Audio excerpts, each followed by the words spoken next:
Okay, we have a lot of Yankee news to talk about today, which is always fun because the Yankees have changed their 40-man roster around.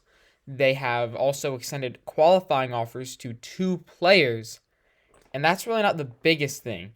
The biggest thing in my mind are the players who did not get qualifying offers by other teams. So let's just get right into all of the news here. Let's start with the 40-man roster shuffle here. So the Yankees added Johnny Brito and Matt Crook to the 40-man roster, and Tim LaCastro is now a free agent. The Yankees tried to send him to the minors. He said, "Nope, I'm hitting free agency." So these two pitchers are both guys who were pitching with the Yankees minor league system last year, mainly in Triple A, the highest level of the minors. Now Brito is the better player here. He's the Yankees' number 22nd ranked prospect according to MLB Pipeline, and he pitched to a sub 3 ERA last year through AAA and AA in over 100 innings. Really impressive there. He's not a big strikeout arm, but he's someone who can pitch to contact and give you a lot of innings, so an intriguing guy to keep a lookout for and keep an eye on. And then Matt Crook, he is a 6'4" left-handed pitcher. He's not really a prospect anymore, more of a journeyman. He's 27 years old, but he is a power arm. He struck out over 10 batters per nine in the minors, but the issue is he does not have very good control. He walked 4.7 batters per nine, had an ERA above 4.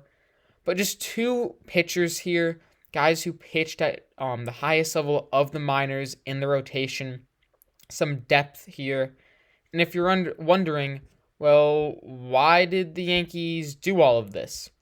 Why'd they add these two to the 40-man roster? There's two main reasons. First is minor league free agency. After you have been in the minors for a certain period of time, you can become a free agent and sign with another team. So the Yankees, I don't remember which one of them. I think it was Matt Crook who was in that position, where unless he was added to the 40-man roster, he was likely going to sign with another team. And then Johnny Brito, I believe, is being protected from the Rule 5 draft because next Tuesday is the deadline to protect players from the Rule 5 draft. So he was kind of the first guy to go off of the board of prospects who might be protected. Again, it's a little bit tough with these types of moves because there's a great chance that once the Yankees start to sign players, some of these guys get DFA'd just because there isn't enough roster space. So there's some minor moves there, and expect more of them to happen as the Rule 5 draft gets closer.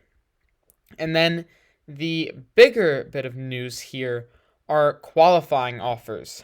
So a qualifying offer is a 1-year, $19.8 million offer to a player who is becoming a free agent.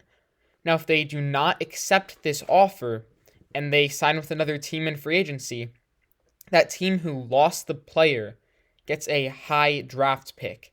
I think it's between the first and the second round, somewhere between there. It is a high overall draft pick, so very valuable. And the biggest part is if you sign a player who has a qualifying offer, you lose a draft pick. And for the Yankees, because of how much they spend per season, they're always losing a first overall pick. So it's pretty big to see who has a qualifying offer, who doesn't, and we have the full list.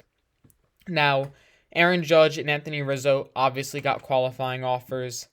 Judge was a no-brainer.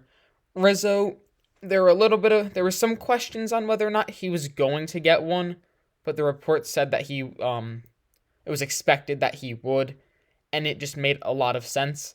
I mean, if you bring Rizzo back for about $20 million on a 1-year deal, that's good value for the Yankees. If he doesn't come back and signs with another team, then you get a draft pick, so made a ton of sense for Rizzo. Another question was, were the Yankees going to give one to Jameson Taillon? And they did not. I didn't expect them to, and there were no real rumors about that, but that was just another decision the Yankees had to make. But the main thing here are the players on other teams who did and didn't get qualifying offers. So there are 4 players here to talk about, all of them pitchers: DeGrom, Carlos Rodon, Justin Verlander, and Clayton Kershaw.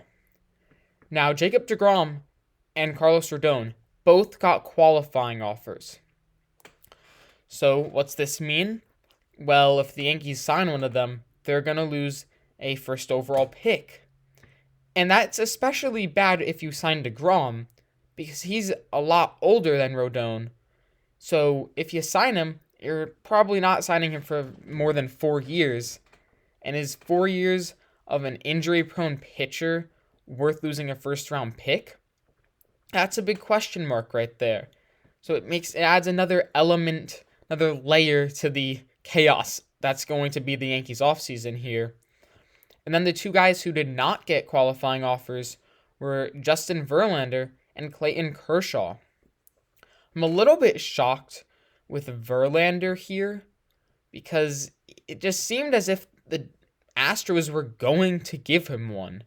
I mean, he's getting up in age and he is older, but at the same time, not many teams are going to want to give him a contract for more than 2 years.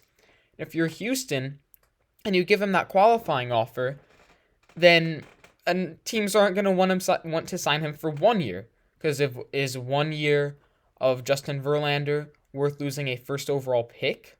So I'm a little bit shocked about that, and it increases the odds of the Yankees signing him in my mind. And then Clayton Kershaw also did not get a qualifying offer. And in my mind, Kershaw is the most realistic of the pitchers here who the Yankees might sign. He's still very, very good. He is getting older, but the Yankees could still give him about a 4-year deal. And not having that qualifying offer attached means you give him for 3 years, you're not really worried because you're not losing a first overall pick. You know, the difference between signing Carlos Rodon to a 10-year deal and losing a first overall pick and signing Clayton Kershaw to a 3-year deal, losing a first overall pick, is a big difference there. So we're getting a little bit more information here. So a lot of news to go over there. So we got roster moves today. We got news on the qualifying offer. We'll have to see what the Yankees do for the rest of the offseason.